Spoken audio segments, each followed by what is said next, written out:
Do everything I say, or your mommy will lose her job, the fiancé warned the toddler. Then the billionaire found out. Nobody believed her. Until it was too late. A 3-year-old cannot lie.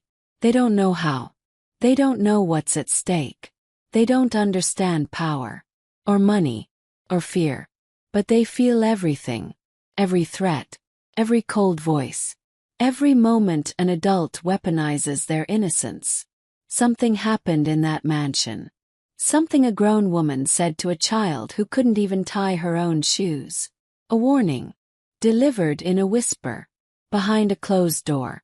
Nobody was supposed to hear it. But somebody did. And when that somebody found out what was said, to a 3-year-old, everything changed. The engagement. The loyalty. The future. All of it. Gone in a single sentence. Whatever you think this story is about, you're wrong. You're not ready for what that little girl remembered. Welcome back, and if you're new here, you found this channel at exactly the right moment. Come closer. I need to tell you something I almost didn't share. Where are you watching from right now? Drop your city in the comments. I read every single one. Stories like this one don't come along often. When they do, you don't scroll past them. Just stay. Hit subscribe if you haven't yet, because what's coming next, you'll want to be here for all of it. Let's begin. The gates opened automatically. They always did for Damien Ashford. 31 years old. Self-made. The kind of wealthy that doesn't announce itself with gold watches. It announces itself with silence. With space. With a home so large that sounds disappeared before they reached the next room. Damien had built his empire in logistics and infrastructure. The unglamorous backbone of modern civilization. He didn't need people to find him interesting. He needed them to be reliable. He needed his world to function the way his contracts did. Clean, precise, without hidden clauses. His mansion sat on 4 acres outside the city. Stone walls the color of winter fog. Iron-framed windows that caught the morning light and turned it amber. Inside, the ceiling stretched 20 feet above marble floors, so polished you could see your own reflection walking beneath you. The house smelled of sandalwood and fresh linen. Always. 'Cause Rosa kept it that way. Rosa Mendez had worked in that house for 2 years. 34 years old, 5'3". With thick dark hair she kept pinned back while she worked and let loose only when she thought no one was watching. She moved through the mansion like someone who had learned to be invisible on purpose. Quiet footsteps, averted eyes, a presence that tidied and disappeared. She had come to this country with nothing but her daughter. Little Maya. 3 years old. Dark curls. Eyes like 2 drops of black ink on warm paper. Maya spent her days in the small staff quarters at the East Wing, a modest room with a narrow window that faced the garden. While her mother worked, Maya sat on a patchwork quilt and pressed her small palms against the cool glass, watching the butterflies find the roses. She didn't know she was poor. She didn't know her mother cried some nights with a pillow pressed to her face so the sound wouldn't travel. She only knew the garden. Quilt. Her mother's hands, which smelled like lavender soap and safety. Can you picture it? A child that small, alone in a wing of a billionaire's house, with no idea that someone in that same house had already decided she was a problem. Damien had noticed Rosa the way you notice something that works exactly as it should. Quietly. Without friction. She was not a person to him yet. She was part of the architecture of his daily life. His fiancée, Celeste Vane, had noticed Rosa differently. Celeste was 26. A former model turned lifestyle influencer, as she described herself with a smile that never quite reached her eyes. She had met Damien at a charity gala 18 months ago and had spent every day since then positioning herself as indispensable to his world. She was beautiful in the way expensive things are beautiful. Deliberately. Carefully. She wore clothes that cost more than Rosa earned in 3 months and carried a perfume so distinctive, white musk and black orchid, that every room she left still held her presence for an hour after she was gone. What was it about Rosa that unsettled Celeste so deeply? That question would take 7 chapters to fully answer. But it started on a Tuesday morning in March. Damien was in Geneva, a 4-day infrastructure summit. His calendar had been blocked for weeks. Celeste was alone in the mansion. Or nearly alone. She had forgotten about Maya. Most people did. The child was so quiet, so small, so easy to overlook. But Maya was in the hallway that morning, toddling toward the kitchen in her socked feet, dragging a stuffed rabbit by one frayed ear, when she heard Celeste's voice coming from behind the partly open door of the sunroom. The child stopped. She couldn't understand all the words. She was 3. But she understood the tone. It was the same tone the thunder used before the lightning came. She stood very still, the rabbit dangling at her side, and she listened. And what she heard, what lodged itself in her 3-year-old mind with the terrible permanence that only fear can achieve, would not surface until Damien came home. The mansion had no children's laughter in it. But from that morning forward it would carry something else. Secret. And secrets in a house that large have nowhere to go but inward, until they explode. The morning after Damien returned from Geneva, the house felt different. Not louder. Not warmer. Different in the way a room feels when someone has moved every piece of furniture 2 inches and you can't identify what's wrong, only that something is. Damien came through the front doors at 7:14 a.m. He had taken the red-eye, carrying nothing but a leather carry-on and the particular exhaustion of a man who had spent 4 days negotiating with people who all wanted something from him. He set his bag down in the foyer. The marble floor caught the sound of it. Rosa appeared at the hallway entrance 30 seconds later. Not because she had been waiting. She hadn't been told he was coming early. But because she had heard the door and her body had learned to respond to sounds in this house the way a musician learns to respond to a conductor. "Good morning, Mr. Ashford," she said. "I'll have coffee ready in 3 minutes." He looked at her for a moment longer than usual. "Thank you, Rosa." 2 words. Ordinary. But something in her expression flickered. Something quick and controlled, like a light switched off before anyone could confirm they'd seen it. And then her face returned to its professional stillness and she disappeared toward the kitchen. Damien stood in the foyer for a moment, coat still on, watching the empty hallway where she had been. Had she looked afraid? Or had he imagined it? Celeste descended the stairs at 8 a.m. precisely, dressed as though the house were a stage set and she the lead actress. Silk robe, hair loosely done, a coffee cup already in her hand that she had somehow acquired without passing through the kitchen. She kissed him on the cheek. Her perfume, that white musk and black orchid, wrapped around him. "You look exhausted," she said, which was her way of saying he looked old. "Geneva was long," he said. She smiled. That smile. Wide and practiced, the kind that showed all the right teeth. "Well, you're home now." He had never quite believed she meant it when she called this place home. She said it with the same ease she said everything, as if words were decorative objects to be arranged pleasingly rather than vessels of actual meaning. Do you ever get that feeling about someone? That the warmth in their voice is a costume, not a skin? Damien had suppressed that instinct for 18 months. He was about to remember why instincts exist.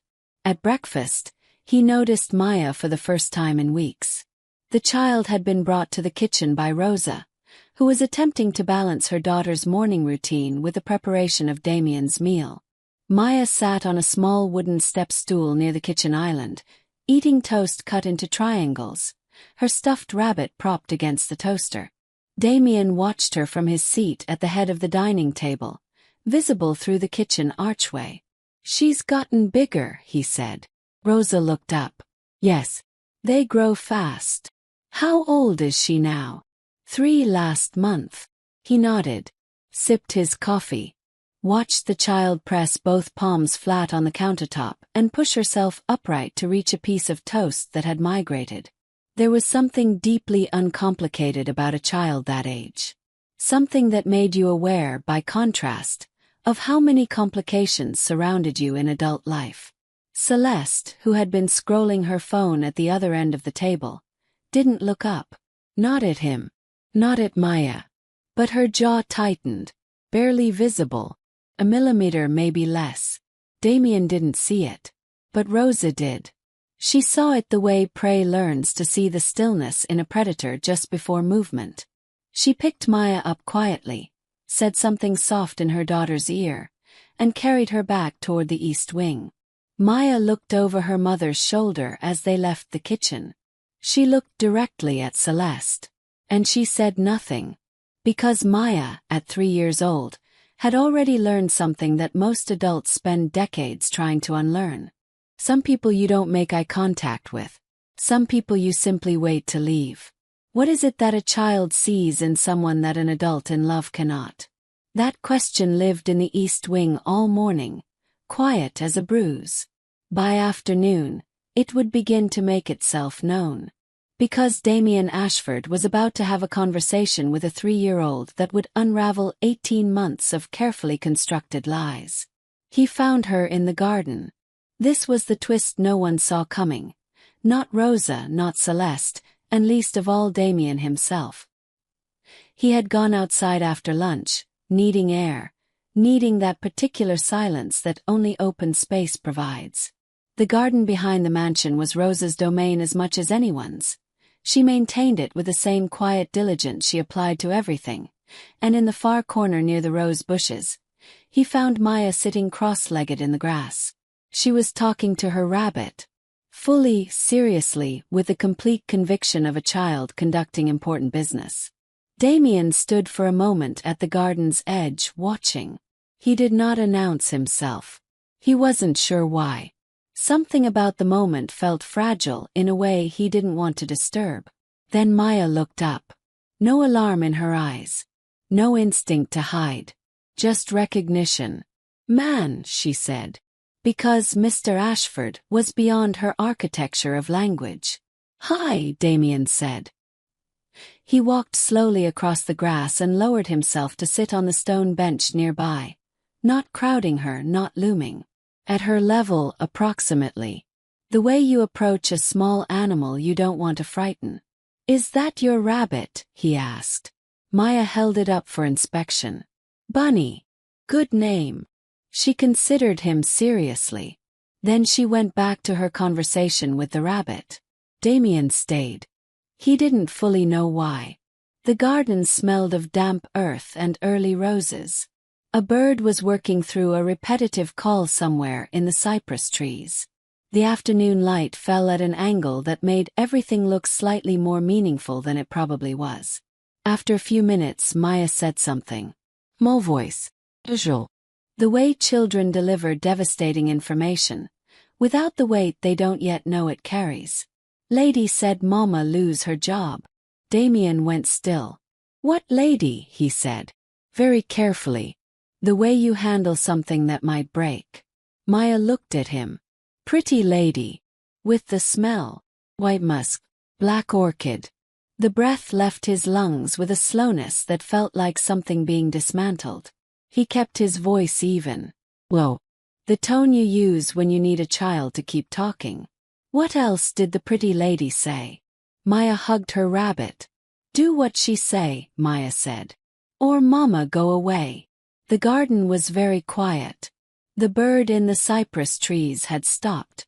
Damien sat on the stone bench in the afternoon light, and he understood, in a single sudden totalizing moment, that this was not the first time Celeste had spoken to this child. It was not an offhand cruelty. It was a campaign. But here is what reframed everything that came before. Every chapter you thought you understood. Damien had been receiving anonymous notes for 6 weeks. Small cards, slipped under his home office door. No signature. Each one describing minor irregularities in the household accounts. Small amounts. Rounding errors that could be coincidence. He had assumed, without ever stating the assumption clearly even to himself, that Rosa was stealing. He had been quietly building a case. He had been quietly preparing to let her go. Celeste had known this. Celeste had written the notes. She hadn't been reporting irregularities. She had been creating the conditions for Rose's removal. And now she had moved to the secondary strategy. If the financial suspicion didn't work fast enough, she would use the child. She had approached Maya in the hallway and delivered her warning with the complete confidence of a woman who did not believe a 3-year-old's account would ever matter to a man like Damien Ashford. She had miscalculated one thing. Damien Ashford had grown up with nothing. He knew what it felt like to be 3 years old and afraid. He knew exactly what that child was telling him. Does the truth always come from the person you least expect? And what does it say about us, that we build entire systems of trust, and a toddler with a stuffed rabbit dismantles them in 40 seconds? Damien stood up from the stone bench. He smoothed his jacket. He looked at Maya one more time. "You're a good girl," he said quietly. She looked at him with those ink-drop eyes. "Bunny too," she said. He almost smiled. Then he walked back toward the house, and every step felt like the closing of a door he had not known was open. He did not confront Celeste that evening. This was deliberate. Damien Ashford had not built a $100 million company by reacting to information in real time. He had built it by letting information settle, by turning it over in his hands like a stone and examining every face of it before deciding what it was. He needed to know how deep this went. That night, while Celeste sat in the living room with a glass of Sancerre and a streaming series she had seen twice before, Damien went to his home office and closed the door. He pulled out the 6 anonymous notes from the locked drawer where he had kept them. He laid them side by side on the desk under the lamp. Same paper. Cream-colored. The kind available in the mansion's own stationery supply in the library cabinet. He hadn't noticed that before. He noticed it now. Same pen pressure. He could see it in the indentation on the page. Someone pressing deliberately. Not naturally the way you write, but carefully, forming each letter with intention. Someone trying to look neutral. Someone who was anything but. He photographed each note. Then he opened his laptop and pulled up the household account records. The actual records, not the monthly summaries Celeste had started providing him 6 weeks ago, casually, over breakfast, in that helpful tone she deployed when she wanted something to appear organic. "I've been keeping an eye on the household finances," she had told him. "Just to take something off your plate." He had thanked her. He pulled up the originals now and cross-referenced them line by line. The irregularities Celeste had flagged in her notes. They didn't exist in the source documents. Not a single one. Every number was clean. Every entry accounted for. The discrepancies had been invented. He sat back in his chair. The desk lamp threw a hard circle of light on the notes. Beyond it, the office was dark. He thought about Rosa. About the 2 years she had worked in this house. Not a single item missing. Not a single complaint from any vendor, any service, any maintenance contractor she had coordinated. He thought about the way she had looked at him that morning in the hallway, that flicker behind her eyes, and he understood now what it was. It was not guilt. It was the look of someone who has been frightened for a long time and has gotten very good at hiding it. He picked up his phone and called his head of security, a former intelligence officer named Barrett, who asked no unnecessary questions and kept no unnecessary records. "I need internal camera footage from the East Wing," Damien said. "Specifically the hallway and the staff quarters corridor. 4 days prior to my return from Geneva." "How far back?" "All of it. Since she moved in." "Was." "Understood," said Barrett. Damien ended the call. He sat for a long time in the dark beyond the lamp's circle. He thought about a 3-year-old in a hallway, dragging a rabbit, hearing a voice that used fear as a tool. What kind of person, he thought, threatens a child? Not out of rage. Not in a moment of lost control. But deliberately, strategically, as a contingency plan. What does that tell you about everything that came before it? The dinner they'd had last month with his board of directors. Celeste charming every person in the room, laughing at exactly the right moments, touching his arm at exactly the right moments. The weekend trip to the coast, where she had cried about her difficult childhood and he had held her and felt certain of her. The morning she had brought him coffee while he worked and said, with that wide, practiced smile, "I just want to take care of you." He had believed all of it, because he had been looking at the performance. He had not been looking at what was happening in the wings. By midnight, Barrett had sent him 4 clips. He watched them in the dark. His face as he watched did not change. But his hands, flat on the desk, pressed harder into the wood with each passing minute. He did not sleep that night. And when morning came, Damien Ashford was a different man than the one who had sat on a garden bench and listened to a toddler talk about her rabbit. He was ready. And Celeste, who slept beautifully, deeply, with the unconscious ease of a woman who believed herself untouchable, had no idea that the ground beneath her had already disappeared. The camera footage showed everything. Not once, not twice. 7 separate occasions over 6 weeks. Celeste approaching Maya in the hallway, the kitchen doorway, the garden entrance. Always when Rosa was in another part of the house. Always when Damien was traveling. The cameras were motion-activated and silent. Celeste had never thought to check for them, because Celeste had never believed she was the kind of person who needed to be watched. That was her first and most fatal miscalculation. The footage showed the same choreography each time. Celeste would crouch to Maya's level, performatively gentle, the way someone imitates warmth without understanding its source, and speak in a low voice. Maya would go very still. The rabbit would be gripped tighter. And then Celeste would stand, smooth her robe or her dress and walk away. As if she had simply checked on the child. As if she were someone who cared. In the 5th clip, Damien could see Maya's face clearly. He had to pause the footage. He sat with it for a long moment. Because what he saw on that child's face was not confusion. It was not the normal bewilderment of a toddler encountering adult behavior they couldn't process. It was recognition. Maya had understood, in the deep pre-verbal way that children understand long before language gives them categories for things, that this woman wished her mother harm.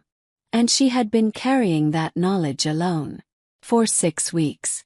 3 years old. Damien closed the laptop. The breakfast table the next morning was set with the same precision Rosa always achieved. White linen, orange juice freshly pressed, fruit sliced in the particular way Damien preferred, coffee already at the exact temperature he drank it. Celeste appeared at 8. She was wearing a cream-colored blouse and dark trousers. Her hair was done. Her perfume announced her from the hallway, as always. She sat across from him. She picked up her coffee. She smiled. "You look better," she said. "You needed sleep." He said nothing. He watched her. The smile stayed, but something shifted behind her eyes. A micro-adjustment.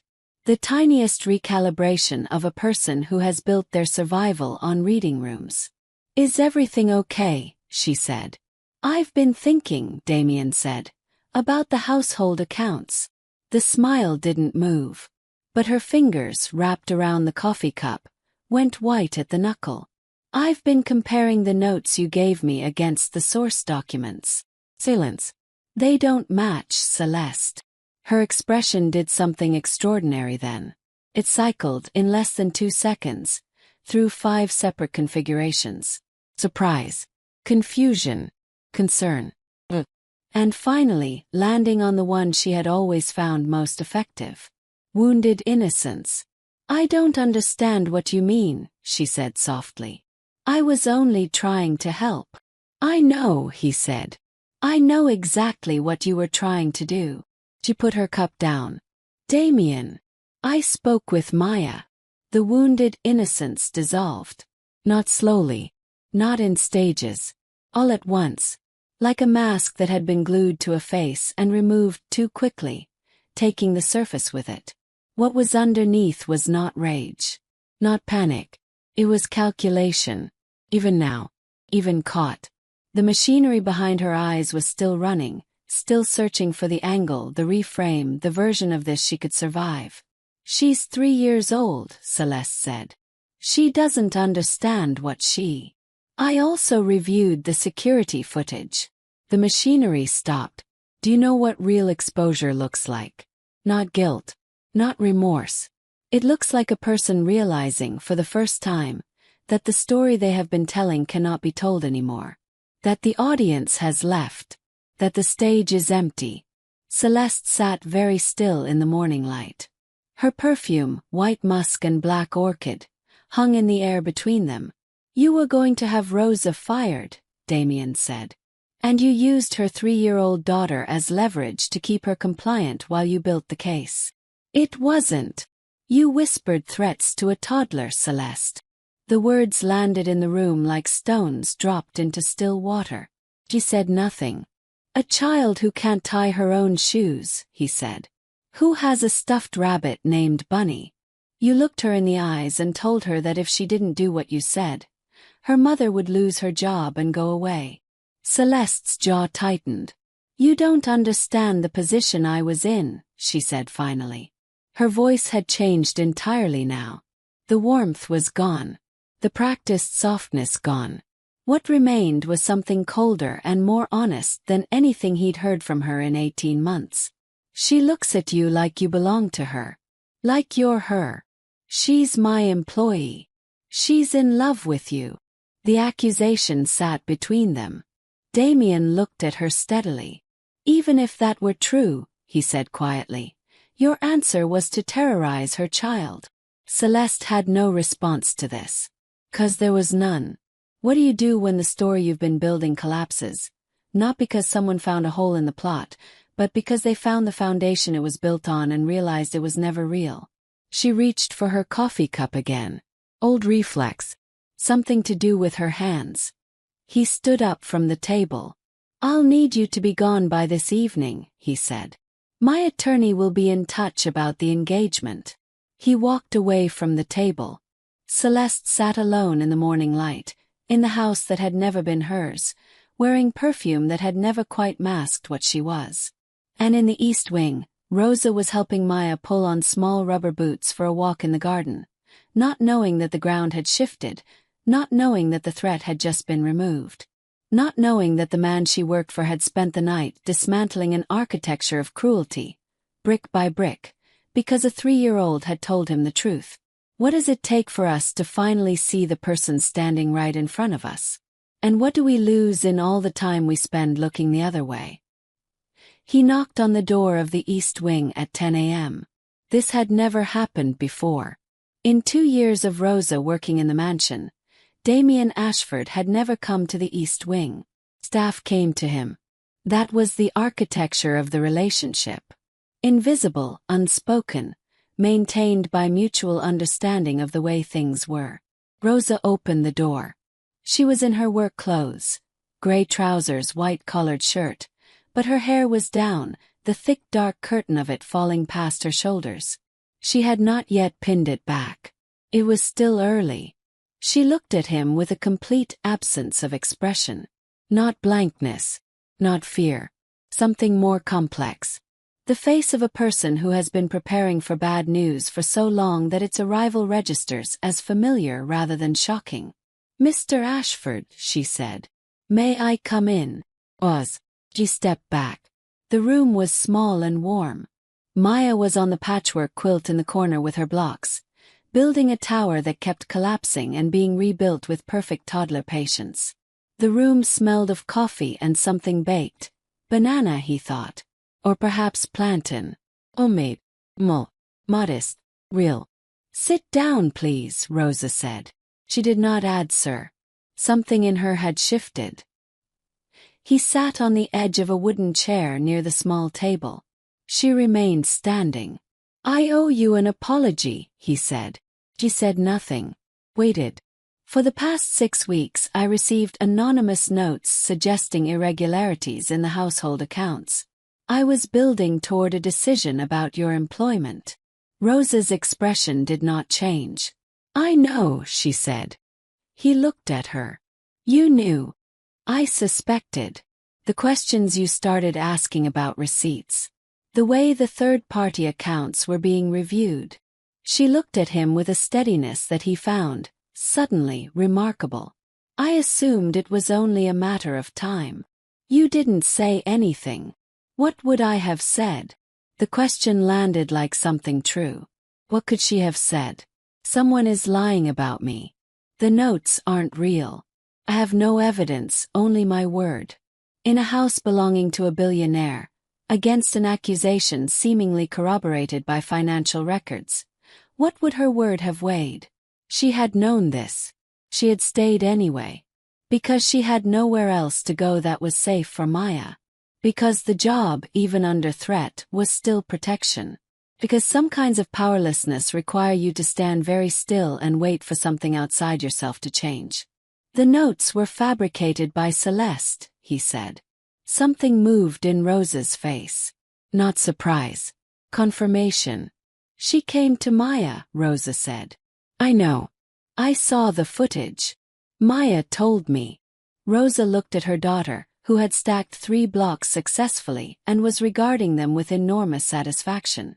She said the pretty lady with the smell told her to be good or I would go away. Her voice was even, measured. I didn't know what to do with that. She's 3. I couldn't go to you. I had no proof. I couldn't leave. I had nowhere to go. So I just... She exhaled slowly. I waited. Damien looked at Maya, who had now added a 4th block and was vibrating with a delicious tension of impending collapse. She's remarkable, he said. Rosa's expression shifted into something unguarded. Not quite a smile, but its precursor. She's going to be better than both of us. He had no response to this that felt adequate. He said instead, I'm terminating my engagement to Celeste. Effective this morning. She'll be gone by tonight. Rosa nodded. I also want to formalize your employment contract. Full benefits. Guaranteed tenure. A compensation increase that reflects 2 years of work I have significantly undervalued. He paused. And I want to set up an education fund for Maya. She should have options when she's older that aren't determined by fear. Rosa stared at him. For the first time in 2 years, the professional stillness cracked. Not dramatically. Not in tears. Just a crack. A single visible fault line in the composure she had spent 2 years cementing into place, stone by stone, because composure was the only armor she had. You don't have to do that, she said. I know, he said. I want to. Maya's tower collapsed. 4 blocks cascading with a sound like a small percussion instrument. She let out a sound of pure delight. Not frustration, delight, because the collapse was part of the game, the best part of the game, and began gathering them to build again. Damien watched her. He thought about what it costs a child to carry fear in secret. What it costs them to go still when danger is near, to grip a rabbit harder, to look at a cold face and understand without words that something is wrong and that there is nothing they can do about it. He thought about what it costs a mother to stand very still and wait. Why did you stay, he asked, knowing what might be coming? Rosa was quiet for a moment. Because Maya loves the garden, she said finally. The simplicity of it, the complete, unadorned truth of it, hit him somewhere in the chest. He nodded. He stood. At the door he turned back. Rosa. She looked at him. I'm sorry it took a 3-year-old to tell me the truth I should have found myself. She held his gaze. You found it, she said. That's what matters. It was more grace than he deserved. He knew it. He walked back through the mansion, through the marble halls, past the rooms that smelled of sandalwood, past the dining table where the morning's conversation had dismantled a future he had been building toward. And he felt, for the first time in a long time, the specific discomfort of a man who has been looking in the wrong direction for too long and is only now turning to face what was always there. Is it too late when you finally see clearly? Or does the seeing matter, regardless of when it comes? The answer to that was still unwritten. It lived in the East Wing, stacking blocks. Here is what nobody knew. Not Rosa, Not Celeste. Not even Damien, until the night before he knocked on the East Wing door, when Barrett, his head of security, sent a final report along with the camera footage. The report was about Celeste. Her real name was Celeste Vane. That part was true. But the biography she had given Damien, the difficult childhood, the modest origins, the self-made woman who had worked her way from nothing to something, was almost entirely constructed. Barrett had been thorough. Celeste had grown up comfortably in a mid-sized city, the daughter of an accountant and a school administrator. She had never struggled financially. The stories of hardship she had told with such moving specificity, the winter without heating, the mother who worked double shifts, the scholarship she'd lost, were borrowed from other lives, assembled into a persona designed to resonate with a self-made man who had actually lived those things. She had known who Damien was before the charity gala. She had positioned herself to be in the room. She had studied him, his values, his blind spots, the particular kind of woman he had been drawn to in the past, women who seemed strong but vulnerable, competent but in need of anchoring. She had built herself into that shape.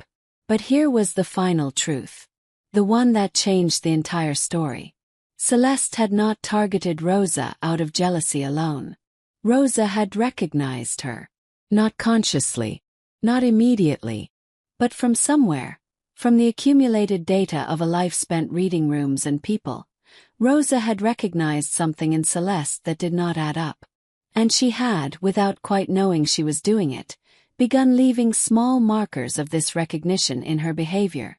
A hesitation when Celeste spoke to her that lasted a half-second too long.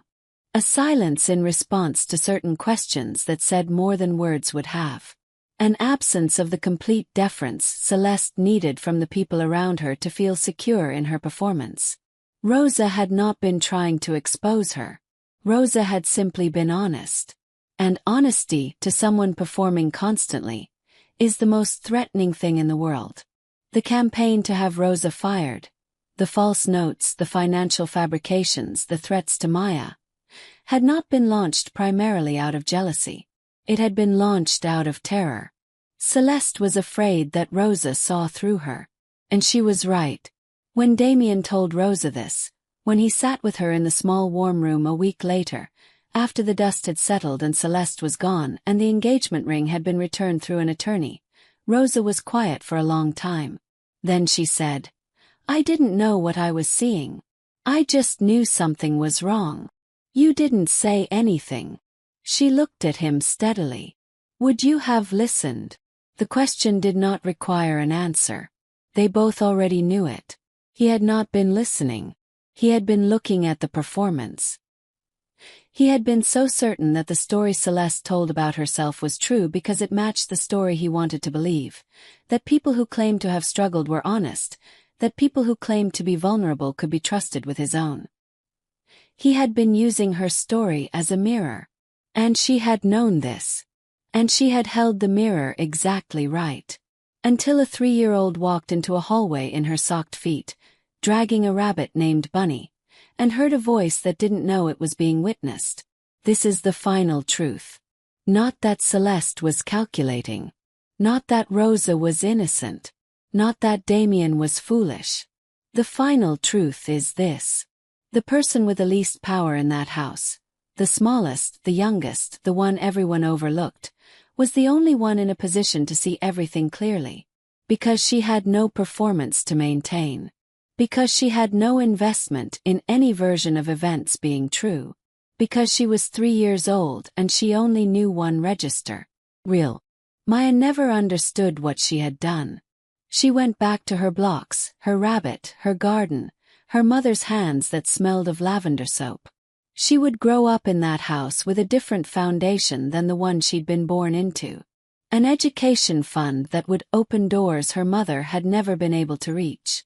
A garden she would eventually learn to tend herself. And somewhere in the architecture of her earliest memory, below language, below narrative, the knowledge that she had told the truth to a man who needed to hear it.